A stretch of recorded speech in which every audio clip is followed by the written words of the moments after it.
ભાભરમાં માનવતાને શર્મસાર કરતો કિસ્સો સામે આવ્યો તો વાવથરા જિલ્લા ટ્રાફિક પોલીસ દ્વારા પરીક્ષા આપવા જતા વિદ્યાર્થીઓની સ્કૂલ વાન રોકાવી રાખી મેમો આપી વિદ્યાર્થીઓને રસ્તે રઝળતા કરતા આ કિસ્સો સમગ્ર ભાભર શહેર સહિત જિલ્લામાં ટોક ઓફ ધ ટાઉન બની જવા પામ્યો છે, કારણ કે પોલીસનું કાર્ય લોકોના જાનમાલ તેમજ કાયદો વ્યવસ્થાની સ્થિતિ જાળવવાનું છે, પરંતુ અહીં એક એવો કિસ્સો સામે આવ્યો છે જે જિલ્લાની પોલીસને શર્મસાર કરી શકે છે।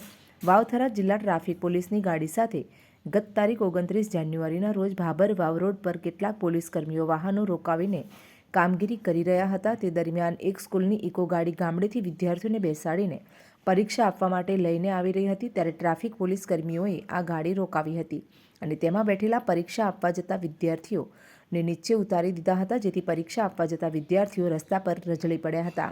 વિદ્યાર્થીઓ પોલીસને આજીજી કરવા છતાં તેમની વાત સાંભળી ન હતી। જિલ્લા ટ્રાફિક પોલીસના કર્મીઓ આ સમયે માનવતા પણ ભૂલી ગયા હોય તેવો શર્મસાર કિસ્સો સામે આવ્યો હતો।